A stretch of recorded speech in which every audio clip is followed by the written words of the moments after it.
Premtobre Kasee so na Accra East District Electricity Company of Ghana so any bread and den fi so woman who say Ghana for be use fake meters wo yare fa ne mpotamo o madina abato mpesua no so nti make say be adan kra be duanan de woman so meters na wo mu yie no mo de ye adwuma no enye papa ne bi nti won afiri ase ye nhwehwemu mame nkwa homa no so ya ye nua be makwa me enum de akire ye no edi nkomo ahwe be bia won mo edro kwa mo ti enka ye mo ha do Adom TV Premtobre Kasee so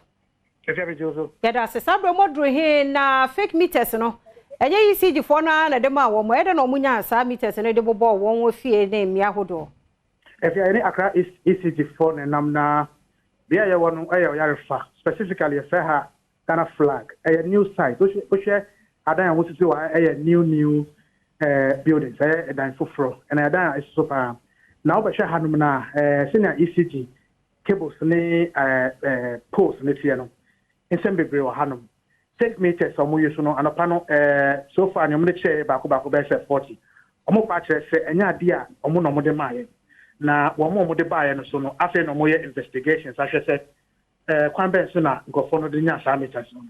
Jonathan Asante commercial manager na be se me ne twetwe ko no ma me details of niesi wa hanum no opede me da say Adom TV so the first of all meters na mo akoyi no mo suspect say do send na within the Accra East district na yen kakra no ye de ni isusu a obey estimated about 20,000 of such meters aba yen system ni mo a yetu on so sa fake meters I am mo isi go yes fake meters I fear ho ne ye pese ye ma 40 ase ni say we nye ne aban edeboa communities are ye find shape meters enye bia ena enye meters if you ECG if you Electricity Company of Ghana enye Ministry of Energy meters it meter we and pabonifo bi na omakotena baby akokeka wise bia bom so ma ye meter omotontoma amanfo eno sa no ebetimi di susu so bone aba bibia omo section won susu so bone ni bi ne say essence omba ECD yema Energy Commission for nko check on ware ni nti ebeti aba say wise na omde aye ware nfa nye papa enti de pakondi ni dia ne say oji ni sika no de atare ho ama ona waka che so abre odita dia say wonya kane ano ono de we wi na djuma okọ enti so bone ni bi ne say ifie nkwa bitimi ahye ye toso nso ene ECD essence say bite yem belia eni ye database nti no ma ye boka e wo sa power na on so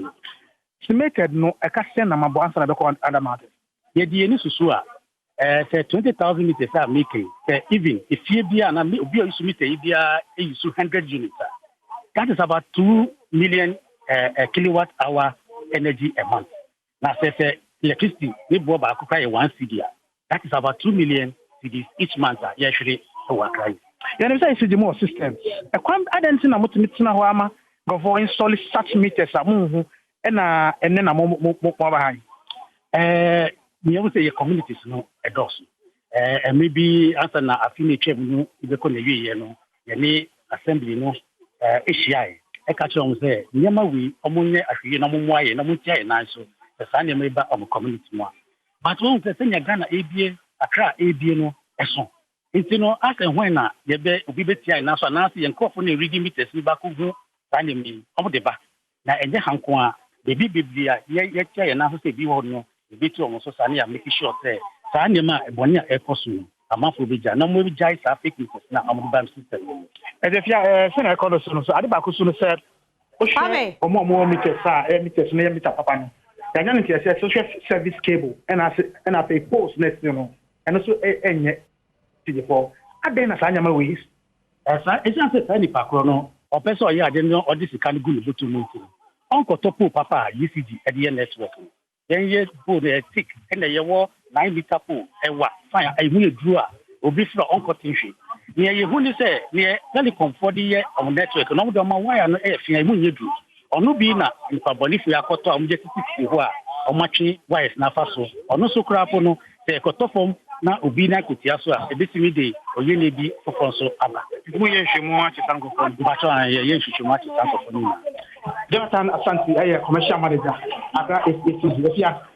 so en so enti kwame na me pese obusa we ma me enti we no omo prepaid ana say direct meters ni bia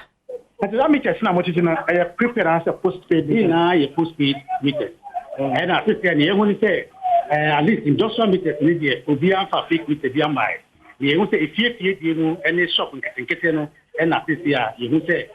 paboni for no e di omani esi omso. Efia. Keda se papa kwambi enum ya manu boni na ote se one Jonathan Asante Asante commercial manager wo ECG